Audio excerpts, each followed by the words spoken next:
And welcome to the podcast. Hello, Joe. Hello, Al. For those that don't know, this is my buddy Joseph Beard. We go way back, and I just wanted to have a chat with him. So how are you doing, buddy?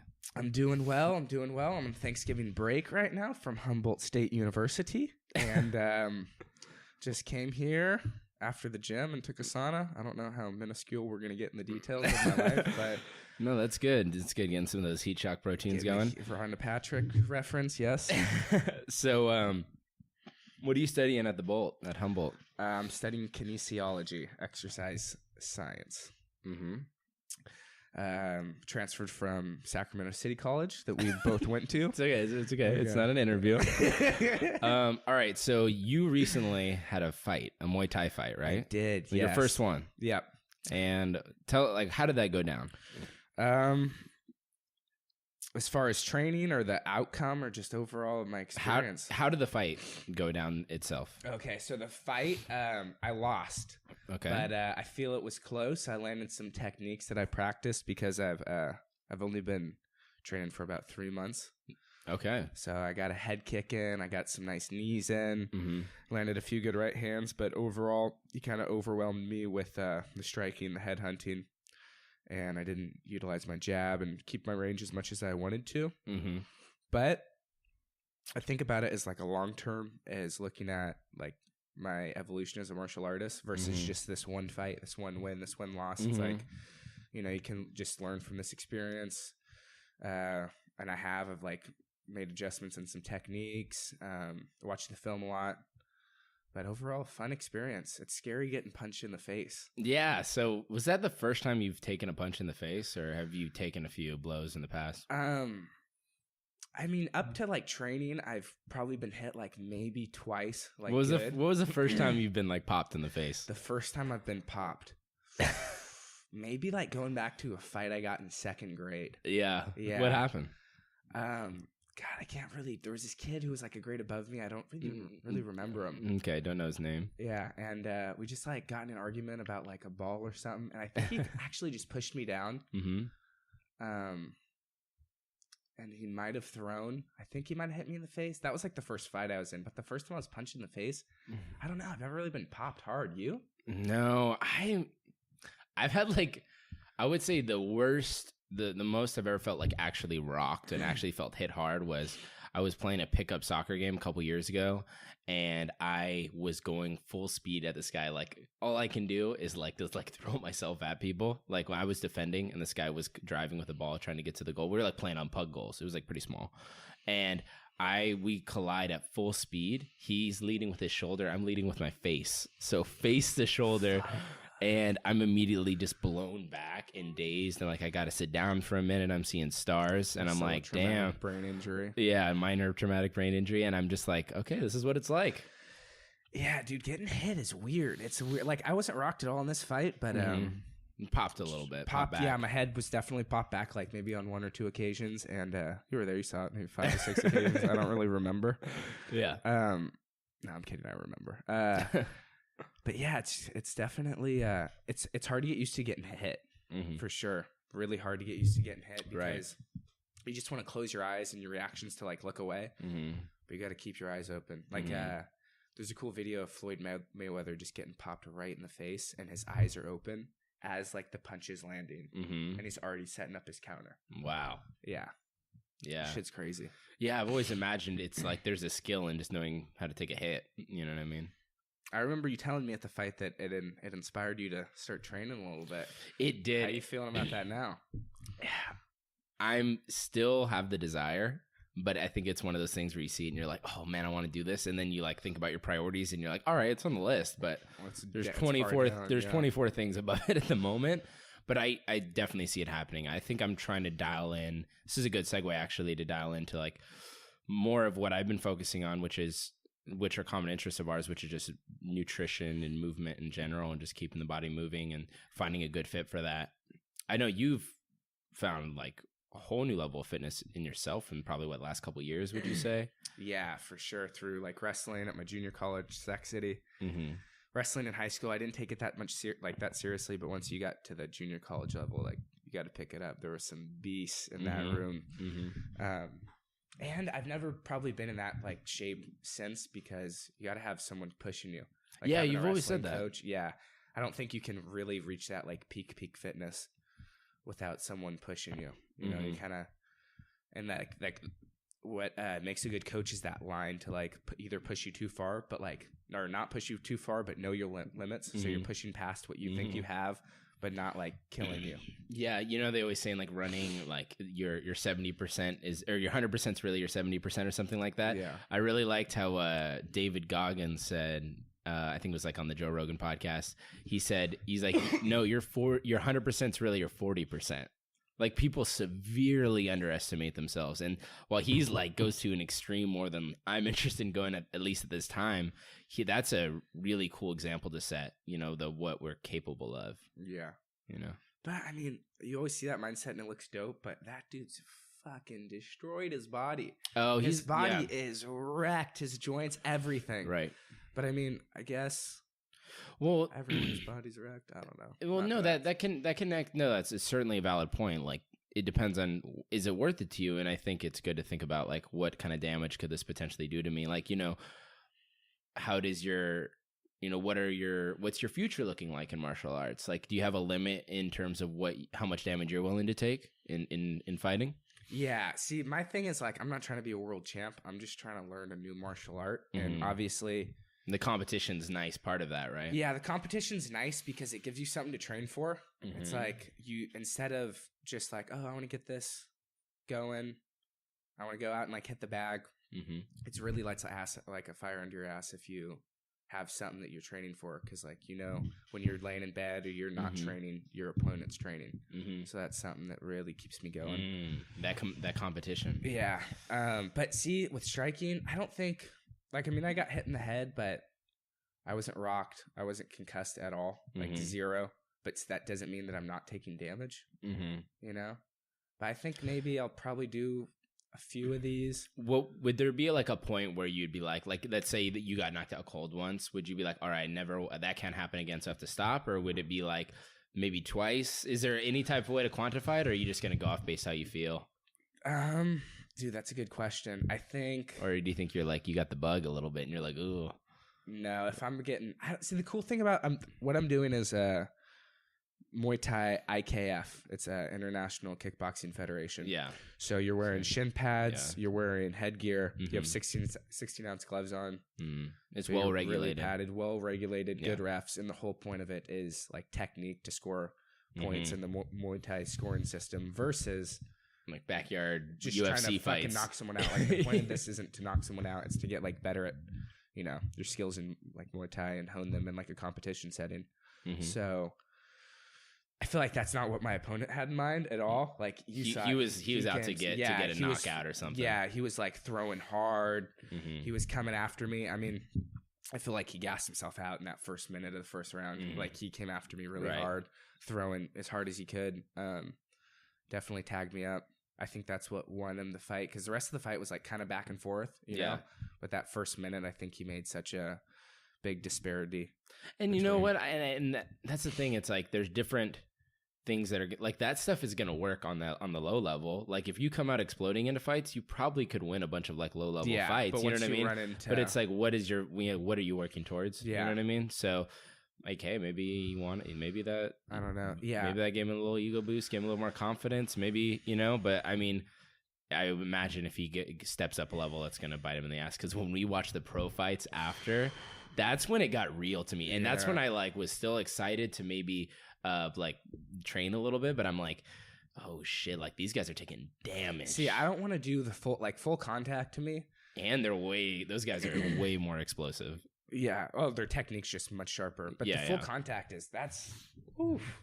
they're throwing heat. They're throwing elbows, knees. Like, dude, you catch a knee, you can fuck your ribs up, and ribs take a really long time to heal. That's a good point. Yeah. I mean, we threw knees in this, but like even in sparring, you don't want to really throw them because, you know, you catch the ribs the wrong way. You can break them, crack them. I don't know. So so like getting back to kind of just talking about like overall exercise and movement, I'm wondering what's your maintenance level of exercise? Like what do you want to do for yourself like on a weekly basis that makes you just feel good? Is it, I know you've been goal oriented lately, so Let me know. What do you think?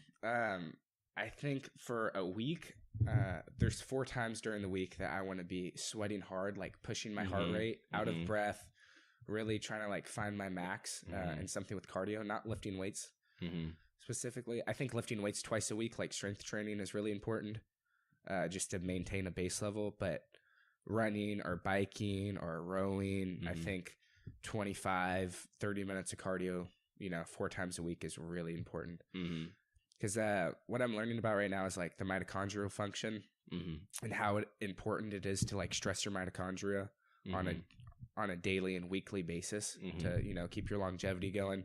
Because now they're starting to find that like the mitochondria is responsible for diseases like maybe type 2 diabetes or cancers or heart disease, and it's like all these byproducts building up in your mitochondria because they're not functioning properly because they're not it's like your cellular cleanup system, right?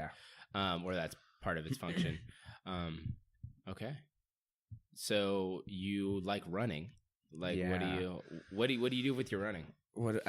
So are you doing inclines? I know you got a lot of hills up where you're at. What do you like to do? What do you think is the best? What I've been doing is the track, and I've just been running. At one point, I was running like 4 or 5 Ks a week, but it was kind of hard to maintain that with fighting because, like, obviously I just started this, so I needed to get my skill training up to point, up to par. So that was my main focus. My main focus was like chilling, really getting my hands down, my kicks, because all those skills take a really long time to learn. And it doesn't really matter if I'm, in crazy shape. If I can't, throw a right hook properly or, like set up a head kick properly, then what's the point? Like, I'm just going to have really good endurance but get beat up. So right, and you were working with a pretty restricted amount of time, like 3 months going into your first fight. Like, that was a challenge. I mean, that's like 3 months like a month training, like just for fun, but then 2 months training for a fight specifically. Yeah. Pretty limited. Very limited. Like, that guy probably had more. I think he had like 8 months of training. Yeah. There's a significant difference, but you did a lot to like make that efficient. And what did you do? I remember you explaining to me like how efficient you wanted to be in your training for your endurance.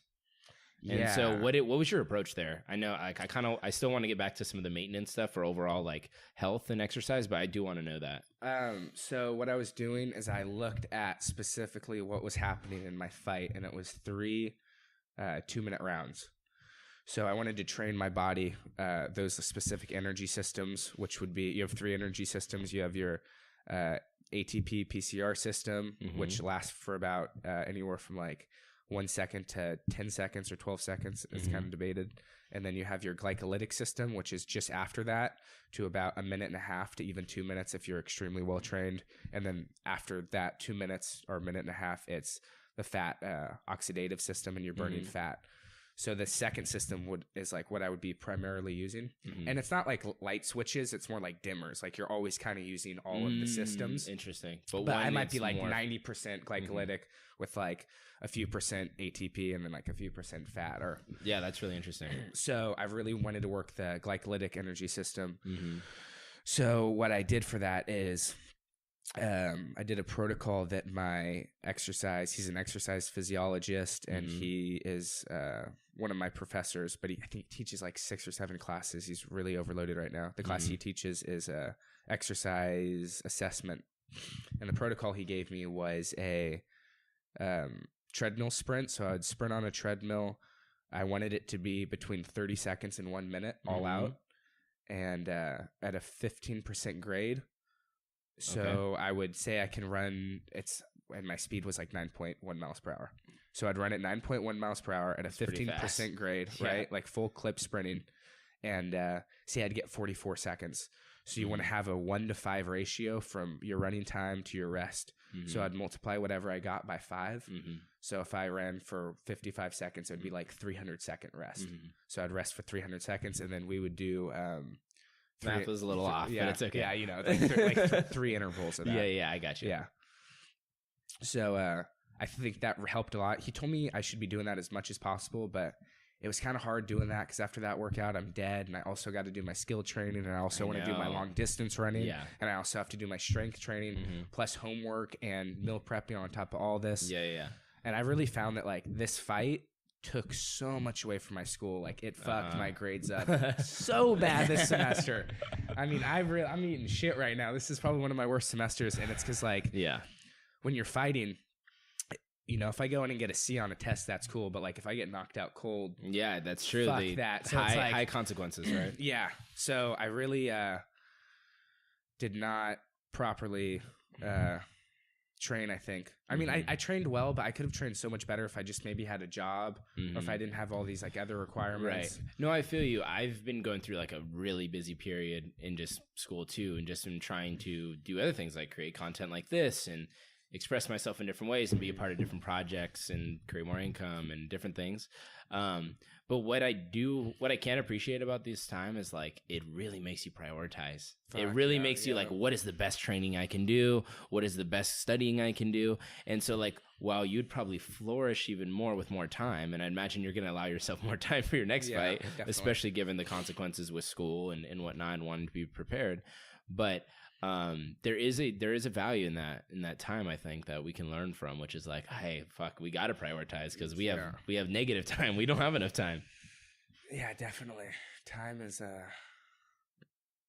slipping into the future. Shout out to Glenn Fry. Yeah. Rest in peace.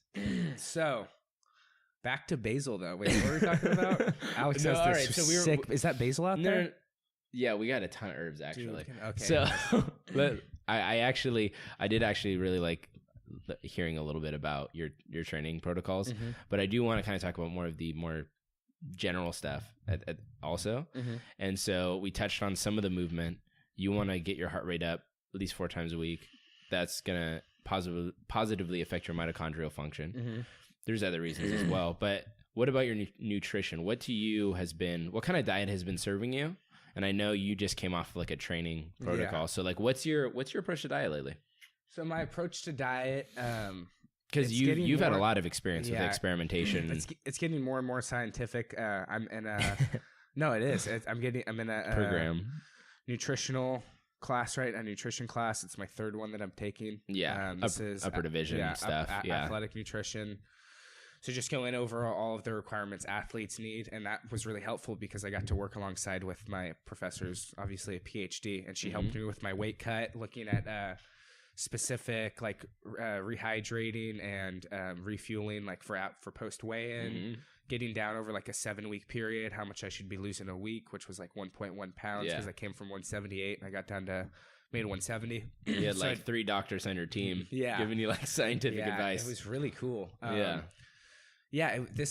So we were nutrition, but I want to branch off real quick to just doing this fight. It was really cool because I got to work with different fields. Like, I had my exercise physiologist, then I had my nutritionist. Yeah. Then I had my my motor and my motor development teacher. So different practice styles, like how to learn a skill the fastest way possible.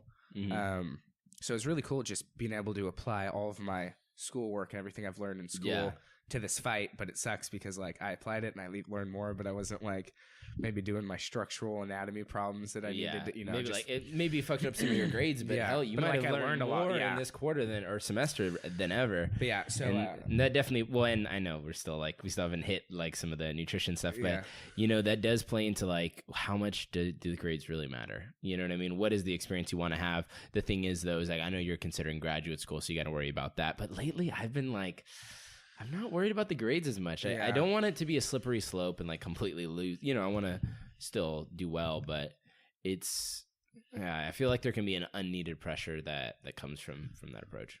Definitely. Yeah. But okay, so nutrition. So what's like a meal what's going to be your first meal of the day? My first meal of the day. Okay. It really depends on what I did the day before. And it really depends what I'm doing that day. Depends on your training. Yeah. So maybe give me okay, so let's say you trained the day before, but you had a solid amount of food. Okay, what'd I do? In your wake. Okay, was it a 2-workout day? Was it a 3-workout day? Was it just a run? It's just, let's say just a run. Okay. Let's keep it a little more basic. Maybe when you're like less seriously active. I did like a 5K maybe the day before. And now did I work out before this? No, you're waking up fresh in the morning. Are you intermittent fasting? If you're like generally, I did intermittent fasting for like 6 months. Like we've been playing with that a lot. Like I've been really staying on and off that. for at least a year. Yeah, at least actually, a couple years. Yeah, and getting the 16-8. But now I've started to play with not doing that at all. My teacher, my nutritionist, she's like, to lose weight for this fight, like don't focus on that, because what's going to happen is your feeding periods are going to be larger. So it's like you might get maybe to 174, but then after you eat, you'll get up to like 180. Yeah, you needed so the it's fuel like bigger fluctuations to back it up. Yeah. So so like eating pre and post workouts. So if I'm just waking up in the morning, I like having a light breakfast. You know, maybe I might do a cup of coffee with 2 eggs. Probably like some oatmeal, you know, oatmeal with like, I'll boil my apples for like 20 minutes with some cinnamon, and then like throw my oats for in. Flavor and whatnot. Yeah, to get like nice and soft, you know, when you like eat an apple pie and they're kind of like, And so this is in the morning. This is when you're not doing any. Do you think, quick, do you think you'll do any more intermittent fasting in now that because you're transitioning, right? You're transitioning out of this fight. Honestly, I think I've retained a lot more fat when I was intermittent fasting. Really? Yeah, and maybe that also could be linked to my energy output levels. Like I'm obviously burning a lot more calories a lot. Yeah, I'm working out like twice a day at least. Yeah, so it's hard to measure. But I found that just earning my meals, like sticking to that philosophy, was really good. Another one was don't focus on weight loss, focus on fitness goals. Yeah. So like focusing on a time that I want to get for my 5K. Like I wanted to get to 22 minutes running my 5K, versus like, I woke up, you know, I'm a pound heavier on the scale. That could be sodium, that could be whatever, just because you don't have enough fiber and take a poo or. So I think looking at the scale every day is not a very good indication of like weight loss, because weight loss isn't like, it's not day by day, it's over weeks and months. I see. Okay. Yeah, I appreciate that. I mean, one thing I immediately see is I think it's easier to see the purpose behind fitness. I think sometimes it's like, even for me, like the purpose behind weight loss can be kind of muddled in like the gratification of wanting to look better. Yeah. And so I find myself less grounded in my, you know, and how I feel around that. Whereas also with fitness, it's like you're at burning fuel. So you actually like have to kind of change your diet. Like it's much more of a natural transition to like move into a new place with your diet. Definitely. So I was like fueling with carbohydrates, like a high carbohydrate diet, before those runs or before like a hour Muay Thai practice. Yeah, so you're doing a ton of carbohydrates. You weren't worrying about sugar too much. And what were you at with your fats? Were you treating fats a certain way? Were you just eating them as they come? So I was like, in the beginning, I was sticking to specific ratios. So for like protein, I think I was going like 1.5 grams per kilogram of body weight. Excuse me real quick. Okay. I'll keep it going. So yeah, for protein, I was going like 1.5 grams per kilogram of body weight. So that came out to like, I think it was like 85 grams of protein a day, which I'm working out a lot. And with protein, I think it's so overused in the fitness industry, because it's like, if you want to build muscle, but if you just want to maintain or even lose, like 100 grams of protein a day, like I'm fine. Yeah. You know? Yeah, so it's crazy how much confusion there are with around macros, but I didn't pay too much attention to that, but I paid a lot of attention to carbohydrates and a lot of attention. What about quality of your food? Yeah, of course, quality. Except for, dude, at one point I was drinking probably a quart of chocolate milk a day. Yeah, I was drinking a lot of chocolate milk. Well, you were depleting your glycogen levels, so that made it a little better of an excuse to be drinking that much sugar. Yeah, I was processed sugar, that is. Well, it's what I really liked from the chocolate milk. It's not the sugar; it's the protein to carb ratio. Yeah. So for every 4 grams of carbohydrates, it's 1 gram of protein, and I found that was the best for recovery. I'd get that in like 5 minutes after. I'd be ready like 14 hours, 16 hours to go hit another really hard, heavy workout, and my body, like, I feel like my body wasn't breaking down; it was recovering very well. Yeah, I want to know more about your recovery in general, or just about your thoughts on recovery, because recovery is our sleep. Our recovery is the way we try to like relax, manage stress. Recovery is our actual recovering from exercise. Any stresses on our body, I guess, is what recovery is. So like, where are your priorities at with those things, especially, let's say, like sleep? Well, number one is sleep. Like, you got to protect your sleep. How many hours do you need? How many hours do you protect? I would, dude, at least 8.5. At least. Damn, that's good. No, like I'm sleeping as much as I can. Because that's still solid if you reach a little below that. You know, that's actually really good. That's like almost, when you have your 9.5. Well, when you're working out so much, you sleep heavy. I was falling asleep. Like a zombie. My girlfriend Sierra, she'd be like, last night you fell asleep like mid conversation. We'd be talking, and then she'd look over, and I just wouldn't answer, and I'd be snoring. Yeah. So I was falling asleep like 11 o'clock every night. Yeah. Probably waking her up around like 8, 7 to 8. Right. Okay, so your sleep, and then you were paying attention to your recovery in terms of the chocolate milk was helping a lot with post workout, and then getting a meal in like 30 minutes after that of like 90 grams of carbohydrates. And then, like, maybe even one more. Like 2 hours after that. Yeah. How about managing stress? It's something we don't really talk about directly a lot. And I know that it's something that, first of all, you would probably have to do. I wonder what that was like, especially during the fight, because there's the whole exercise helps regulate stress, but there's also you're biting off a lot that semester, you know? So how do you feel stressed out a lot? Are you a stressed out person at all? Never really stressed out. You've always seemed pretty chill. Yeah, but this semester, like just with my classes and everything, I got one more year till I graduate, or one more semester till I graduate, rather. Fuck yeah, I've been stressed out. Yeah. Dude, the stress is real in college, and it's so fucked because it's hard to just not live a reaction lifestyle. You're reacting to everything. Like, I got something due tomorrow. And adds up quick. It adds up quick. So then you're constantly doing that thing that is due in a day or two versus like this paper or this project or I have a test in 2 weeks that I need to be studying for. It's really hard to manage your time. And I'm struggling with that. I'm sure everyone in college like really struggles with that. People in life too. I mean, it's like kind of the task management, right? Fuck yeah, dude. It's hard. I love that analogy that I think I've heard like Tim Ferriss use, which is like you look at your day like a glass jar. And like your most like highest priority goals or tasks are like the rocks, and then your like kind of lower priority are your pebbles, and then your like random tasks are your sand. Yeah. And if you fill your jar halfway with sand, you'll never be able to put in the rocks and the pebbles. But if you put in the rocks and the pebbles first, then you can just pour the sand on top, and then everything goes into the jar. And so I really like that. That kind of gets me thinking about. I'm like lately, what I'll do is I'll just like I use a to-do list app, and then I'll have.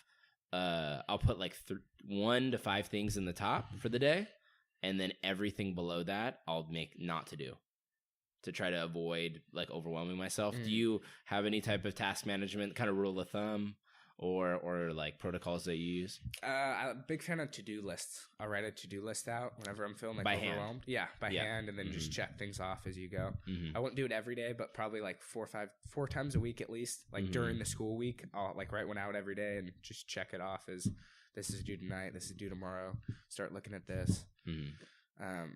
But with the fight, dude, it takes over so much. And I honestly probably slept through like 8 classes this semester. Like slept like in class? Like no, like waking up, going for a run, or hitting a workout, and then like taking a shower and falling asleep in my towel on my bed. That happens so many times. And I just wake up and you automatically know. Yeah. That fuck that feeling. Oh. It's the worst. Yeah, that's a bad one. But for some reason, it kind of feels good to care about class a lot, though. Because I remember there was a time when I like high school, I was like, fuck, any way I could be out of class would be amazing. Now I don't even think about skipping class. No. I'm like, no, it's like a waste of your money. You just got to. It's a waste of your money, and it's just like I like learning in class. I would rather learn more from class than learn from the book. So definitely, if I can get away with not reading the book, I will. But that's just my learning style. So, and then so we hit recovery. What about the mind, right? So that's kind of like the piece left out, which is like, do you do anything to kind of keep your mind in check? Do you do any type of mindfulness or meditation? I know you've experimented a little bit, or just ways of balancing out. Maybe starting there. So over the summer, when we had that, we did a sober June. Yeah, that was. And then really we just nice. did a sober October. We did a sober October too, and the sober June was nice because I was meditating every morning. I hit like over 30 days. Yeah. It was really good. I was staying on it. And then I went and traveled over the summer in Europe. And then, you're in the Netherlands for 2 weeks and you're drinking every night. It's hard to just, you don't want to wake up and meditate when you're all like hungover. It was, I kind of lost that habit. Yeah, that's cool. Then I came back and did it some more. And then I've probably been doing it like once a week. But for this fight specifically, a lot of like visualization. I try to do it throughout the time, like throughout the days, probably like 3 times a day, just sit down and visualize for a minute of being in a fight and have like hitting specific combos or like blocking specific punches, checking leg kicks, like checking teeps. What are teeps? Teeps are when someone throws like, it's like a front kick to your stomach. So just, a lot checking and just going out, like feeling out the fight, what happens like when I'm tired, going back to my corner kind of beat up, or going back to my corner feeling good. I try to visualize like positive and negative. So whenever I get there, like it's not new to me. I've heard a few fighters talk about that. I've heard about that. Eliminate, like seeing every outcome kind of thing. Like I visualize getting knocked out, like, a fair amount of times. A fair amount of times. I visualize like knocking him out a fair amount of times. Just so I know, I mean, you never know what it's like till you're there, but. Well, and that's the thing. It's like, that's where anxiety comes from, is the uncertainty of things, right? And I think there's a way we can moderate or limit some of that uncertainty, but then there's that layer of there's a layer of uncertainty that will never go away, which is there's always an element of the unknown. But it seems like, I always find it hard to find the balance with prepping for the unknown. Like I'm a prepper. I'm like, I want to have all my gear. Prepping. I want to have everything. But it sounded like you're doing some of that management kind of naturally by doing some of that visualization. Yeah, I think it really helped too, because my anxiety for this fight was nothing. Like, you were very, very cool, calm, and collected that day. I feel like I kind of fucked up a little bit because my roommate fought maybe like 10, 15 minutes before me. Right. So I warmed up with him and we had a good sweat going. He was ready for his fight. Yeah. And I cornered him.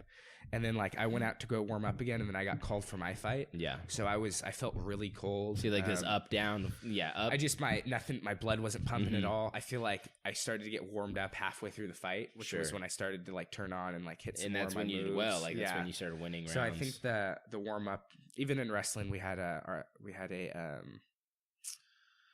not a mind coach, but he's like a sports physiologist, not physiologist, sports psychologist. And he always talked about, mind coach. He always talked about keeping like a good sweat, like being warm going into your fight or your wrestling match. Yeah. And that helped me a lot in wrestling. But that makes a lot of sense on many levels. Yeah, I could feel it, definitely. And then him just coming out hard. I didn't establish my jab. That's going back to just game plan and whatnot. But okay, so do you see yourself doing more? Do you see yourself doing more kind of meditation stuff going forward? I do. Something you want to do? My friend who gave me a ride down here, Jake, who's a fellow kinesiology student, he took shout out to Jake. Yeah, shout out to Jake, powerful Jake. He just did his senior seminar project on mindfulness. And looked at mindfulness with performance. Sounds like I need to talk to Jake. Yeah. And he did some mindfulness with meditation, research, and put together, like you go through all the literature that you can find, and then you try to find holes in the literature, and you focus on like what would be some really good future research ideas. Yeah. And that's kind of the project, and then I think you write like a 25-page paper or something. So it's kind of like your senior project for our degree. And that's what he did his on. So we were talking about that yesterday, and he was mentioning to me just about meditating and like mindfulness practice every day. He just focused on his breathing for 20 minutes a day, which is, that's a lot. Like it's the difference between 10 and 20 minutes is pretty huge. Big. Yeah, you can really feel I've heard a lot of people say, I've heard like a solid 5 people that I highly respect or that are very like successful say 20-minute threshold makes a huge difference. Yeah. So he does that. So yeah, he does that, and he's just telling me all the different things he started to notice throughout the semester, and it wasn't short term. He started noticing it like months in. Okay, it's very gradual. Yeah, right? It's super gradual. I mean, I probably didn't get the effects of my meditation till like when I left after a month, and I was like, wow, I really feel like I have control over my mind. I'm starting to like really identify when a negative emotion would pop up and not let it take me away and be more like, whoa, what's happening here? Versus now I haven't been keeping up with that practice as much as I would like to. And that's always like been a high priority for me, but it's hard to break habits. Well, and that's a conversation in itself where it's just like, what are our values? What do we want to do? And then what are we actually doing? Yeah. Like, just, like our patterns of playing with our phone or escaping with, into entertainment, which is okay. And that complements this, right? Because there's the observational part that comes with the mindfulness. And then there's the control part that comes, which is cool, where you can kind of perhaps like stop yourself from going down like a anxious or stressed out road, which is stuff that I'm definitely begun to experience as I've gotten deep into the practice more. Like the what, you got something? No, I'm liking where you're going with this. It's very insightful. No, but I'm just spending. I'm just thinking about how like the kind of breath awareness, or I think that's more like the TM, right? The transcendental meditation, I believe, and that's more like that 20-minute, 10, 20, however long breath awareness type stuff. There's an element of breath awareness that I do every day, but it's very limited. It's usually only a few minutes because I'm more focused on the other elements. And I think I could use more of that. I'm still like, I'm always like trying to find the most efficient, bang for your buck. And I think I have a solid 10, 15 minute meditation down, but it's kind of hard. You want to make the most out of your time. I'm pretty proud of my meditation. If you ever get a chance, you should, I recommend you try it. I've watched it. Yeah. I watched it. The most recent one? Yeah. Yeah. It's like 20 minutes, right? Yeah, it's about 20 minutes. Yeah. And then I re-uploaded one, but it's it's on YouTube, and it's just, if you type in like Alex Cunningham meditation, it'll come up. Shameless plug. Shameless plug. I really like the protocol I'm doing, but I think maybe longer breath awareness would be cool, and so that's the thing. It's evolving, but I feel pretty damn good every morning, I have to tell you, because I hit the kind of mind-body awareness, kind of scan my body. Then I hit the breath awareness, and it kind of is the same, like furthers that, but like calms myself. And then I move into that kind of like priming Tony Robbins style, get ready for the day. I mean, a lot of that last part of my practice is borrowed from his morning like priming routine, which I've done with you before. Yeah, you were doing that for a good minute with the crazy like breathing, and I remember it feeling so funny the first time we did it. There it is. But the breath of fire technique, and it's actually pretty cool, and but it focuses on the gratitude, the healing, and the readiness for the goals in the day, and I've been digging that. I have a question about Ben Greenfield's Keon coffee supplement. Is there any ready right now? Oh shit, there is a little bit of Keon coffee going. Some of the Keon. Shameless Ben Greenfield plug. God, we're big Greenfield fans. He's one of our idols. No, I don't know if he's one of our idols, but he's a quirky guy to listen to. If you guys ever feel like listening in. If you want to heal like Wolverine from X-Men. Biggest classic commercial. Yeah. God, I've been drinking some coffee, let me tell you. Okay. I'm a nice 2 to 3 cup a guy. 2 to 3 cup a day guy. Yeah. And coffee's just really, like, after the Sober October, the no coffee, and then you reintroduce it, I could feel a difference in my studying and just having that little tool to kickstart you when you need it sometimes. Mm-hmm. Yeah, it was good stuff. Okay, it's brewing now. Oh, okay. So you're going to get it. You're going to get it probably at the tail end here, but you'll still be able to enjoy that. Yeah, how was Sober October for you? Sober October. So that was no alcohol, no cannabinoids, no cannabis, and no try to minimize caffeine intake. Dude, kinda. Once you just kind of make a commitment, it breezes. Yeah, it was breezy. I think the one in June was I could focus on it a little bit more. Yeah, focus on kind of taking out the bad habits and putting in good habits, but also I think it maybe took away from my training. I talked to you about this from Muay Thai. Yeah, the cannabis helps with your training. Cannabis really helps with skill training for me and feeling things out and different techniques and maybe stretching later at night. That's a really good stress reducer for me. It's like being attuned to your body, right? Yeah. And then there's that you can't always be getting high and working out, but there's a nice time to do it and not do it. I felt with running it was nice, but I wouldn't run as hard. It would be a little more chill, long distance. I'd really want to go let me go another mile, but keep my pace slower. Yeah, but it definitely seems like something that can boost exercise for sure, among other things. But that's the thing. It's in that, what's funny is I still haven't drank since then, so it's been like an extra 20 days or something. And I don't know if alcohol is a whole different beast, but there's something to be said about having a substance at all consistently in the way that it may affect our minds, not in the way it may affect our brains and our receptors and our neurotransmitters, all those things, and which is a very broad way of putting it. But do you feel like is that something you are paying attention to, or that you want to pay attention to, like in terms of like yeah, it helps your exercise, but should you be doing it all 7 days a week, or maybe a few? Oh, for sure. I'm not doing it every day, but yeah. I think just to give your mind and body time to breathe type thing. Or I just don't want to. Yeah, you want to, like, it's nice being clear sometimes. Yeah. Yeah, it's like I'm good, like I don't need to. Nice. But I think that having like stimulants and having whatever, like something to have fun with socially, I think if you look at pretty much every culture, everyone's doing something. Yeah, everyone's trying to like change the mind a little bit. And it's kind of just boring being sober for a month. It really is. It's like it can get kind of boring. You're stuck in that same mindset like constantly almost, unless you're just using exercise and meditation or to get out of certain mind frames. But when you like smoke a little weed or maybe have like a beer, it really it changes it. Have some coffee, have some like green tea.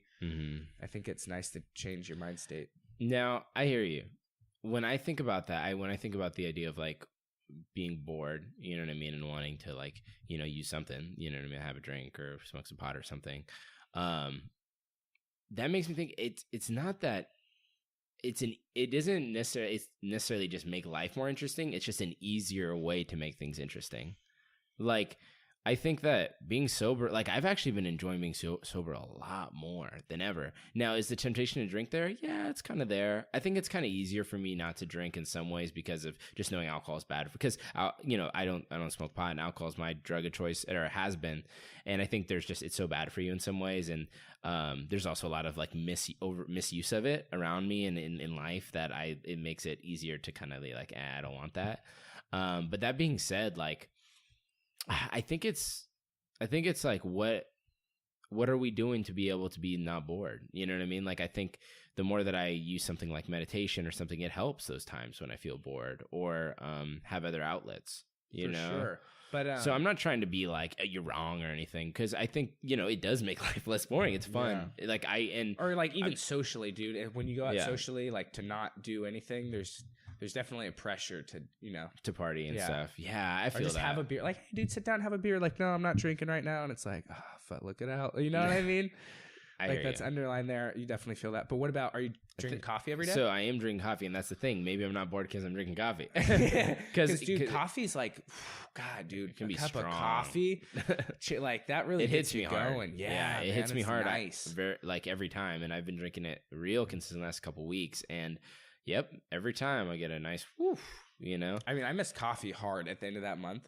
Yeah, I was like, I want coffee. I had decaf a few times and overdid it a little because decaf still has caffeine in it, like the amount of like some teas, and that hit me. But yeah, drugs are a motherfucker. There's they have their place, and it's definitely like they feel pretty damn good, and the benefits definitely seem to outweigh the cons. Like completely living sober forever would be kind of boring, perhaps more than, you know what I mean? Like, we only get one life. Fucking might as well have a little fun, as long as we're being safe, not causing any permanent damage. Yeah, but so there's like a lot of people who just aren't into anything. They just don't. Yeah, but a lot of those people sometimes are boring. But at the same time, like, some of those people are cool. Some people are high on life. They're boring, huh? Sometimes. Like the fully sober. I'm gonna go ahead and put a blanket statement and say all the time for the record.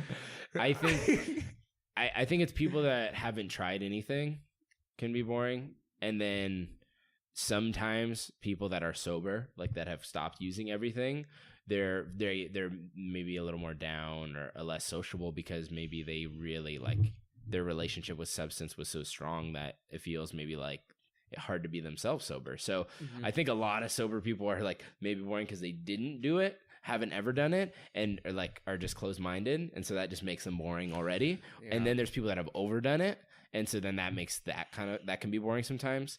But there definitely are people that are pretty fucking high off life. Yeah, but I think, sure. But my girlfriend doesn't do anything. Yeah, neither does that. I mean, does mine. She'll just drink at like, I've seen her drink twice. Yeah. And like, but do you think that perhaps it would serve her like a big thing with substance that helps you loosen up? Do you think that she could use loosening up more, or do you not want to like make a assumption there? Or I mean, I've seen her. She's like done some stuff, but it's not. she's just not into it. She just likes being herself. She likes being like clear-minded, and that's cool that you like super respectable. You appreciate that. Yeah, it's cool. I dig that. I'm not like that at all. Yeah, we don't want to be presumptuous that we're doing the right thing. Just I just want to say I really appreciate how supportive you've been while I've been exploring like creating content and expressing myself in this way, and like just like responding to stuff directly or even commenting a little bit. Like I think like that's one thing I pay attention to is my relationship with feedback, and that's a big reason why I haven't been promoting a lot, because I don't want to be like, I want to be more focused on content creation than feedback. But having that layer of support, especially in my inner circle, feels really helpful, and not everyone does that, so thank you, man. Hell yeah, baby. It's nice to see you like totally put yourself into something positive, you know. It's like making it sound like I've never done that. No, but like, you know, if you're doing like a meditation video and you just know that you know, you throw it up and whatever, maybe it gets 50 views, and it's kind of like, that doesn't really matter, because it's all about that whole journey. It goes with me with my martial arts. Like, who really cares if you get a win or a loss? Because my techniques and my like skills are gonna get better and better. I'm gonna learn stuff. Maybe like this video doesn't, or like your content doesn't hit big. But it's just like you learn something and you take something from it. So exactly, like even if this gets 1 view or no views, we're gonna still learn from this experience, and that's what's cool. And it's been interesting. One thing I realized is, well, first of all, the other day, like a couple of days after posting my first more like cleaned up meditation video, this woman that I knew named Jen, she like sent me a message. She was like, "Hey, I tried your meditation video. It was awesome." And I was just like, that's fucking amazing. Like at first I'm like, oh, that's cool. All right, whatever, moving on. And then 5 minutes later, I'm like, no, dude, you need to celebrate that, because it's like that's the point. It's that like you express something that I'm trying to express something that I think is positive in my life. One more person tried to like incorporate that or give it a shot, then the goal has been done. Like that's the beauty right there. Like one more person tried meditation and I believe in it, and that's good enough. You know what I mean? And so then it's only uphill from here. Yeah. The key is just holding that mindset. You know? Definitely. And what's your end goal with this? Do you want to like, with this brand, this Alex Cunningham Show, do you want to grow this for it to be something big, or are you just like, let's have a little fun and see where this goes? I could see it. I could see it becoming something big, because I do like talking and like conversation. I could see this being like I'm playing with all the mediums right now. I'm like writing a little bit, creating a little video, audio. I'm finding that like this feels really comfortable and easy, and I think that's playing probably on my strengths. If it's playing on my strengths, that's why it feels easy. So I see myself doing this more. But it's kind of like, we'll see. I think it's really easy for me to like get caught up in the vision of things, like, oh man, how cool would it be if I got, this huge following and helped all these people? Like, sure, I want to help as many people as possible, in a meaningful way. And so it's a lot of wait and see.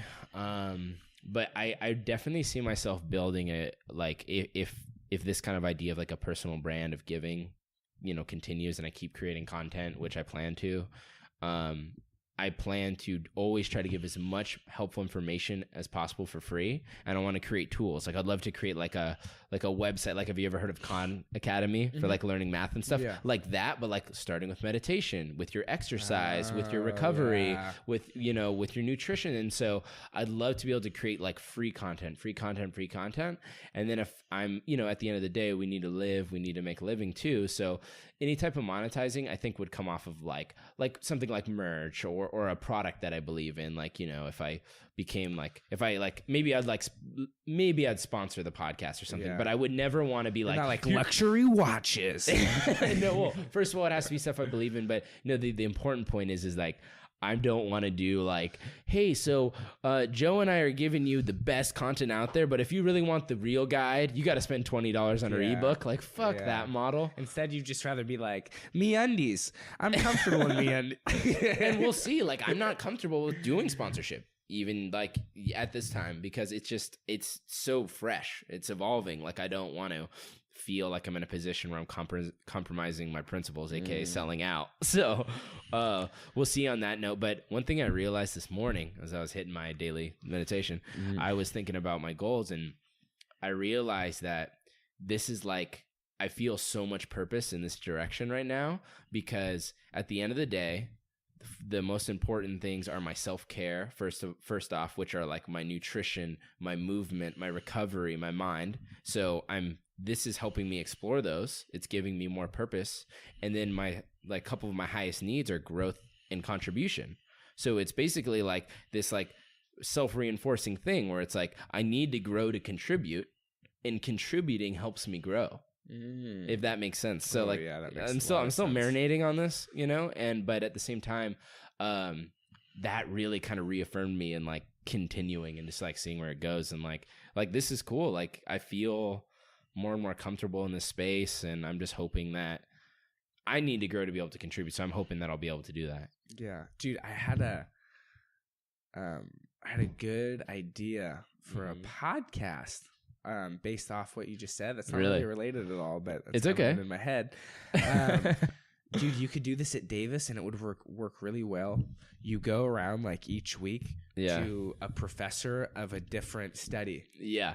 Have you already thought about this? I've thought about working with professors, but you're like, this is a new idea. Each week, like, or not, each podcast or whatever. Like a different major. Go around to a different major and you like understand what's going on in that field and like what their research is leading them. And that would be really cool because there's, endless amount of professors. I'm sure they'd be down to like talk to a student for an hour. You could do this in office hours easy. Yeah. I could learn as well as create that kind of network. And honestly, like that was the first thought when the idea of creating a podcast is like, I'm interested in business. I want to do business. What can I do to like make business connections? Well, shit, if I have a podcast and interview local business people, we're in Sacramento where there's like there's not a lot of content being made. And so there's a lot of successful people that aren't being interviewed. And so I saw that immediate like opportunity. But that's another great opportunity that I'm definitely going to consider because that sounds fun. Like I want to hit up the astrophysics professor and just be like, and then like making things simple. Like I love that. That's why I love people like Rogan or Tim Ferriss. They go like, all right, I'm not smart. I'm not smart enough to like, or well trained enough to understand this concept. Let me listen to you and try to like translate it, or maybe help you, the expert, translate it in a more simple way. And that even started when we were talking about like mitochondrial function. Yeah. I'm like, okay, let's, because I need to understand it too, and I also want everyone, So, no, that's a great idea, man. Yeah, I think that would be cool. I mean, obviously, you'd have to drop out of school and break up with your girlfriend if you really wanted to allocate the responsible time for this podcast. Like, have you ever seen Aviator, where he like Howard Hughes, like this movie like pioneer, and he like locks himself in his like his home theater for a year. And he's like peeing in jars. He's like obsessed with the movie. With the movie Aviator? Well, no, it's his character. He was like a pioneer of like airplane movies back in the day and stuff. But anyways, the deep obsession. Yeah, maybe not. We gotta get some jars. Co-op stop. Dude, got a lot of jars. If you watch my smoothie video, shameless plug. I like to drink out of a jar. So yeah, jars anyways, are tight. And if you guys ever need your jars, the Sacramento local co-op. Yes, really shout out to the co-op. Sacramento co-op. The co-op really supports us. Like, they don't really support us, but they just have good things. Dude, they support us every time we're in there. Good vibes. Yeah, good vibes. High quality items. I always get my produce there, and we're not sponsored by them at all, at least at this time. But if you have any questions about recipes, there's a man there with a large Adam's apple, and he'll help you out. Okay. He's very skinny. He's always wearing a turtleneck. If you go to any local co-op, you're gonna have your Adam's apple Steve. Yeah, every co-op near you, no matter where you are. And on that note, thanks for joining me, brother. Yep, thank you. I love you. I love you. We probably should have pressed record. Until next time. All right, peace.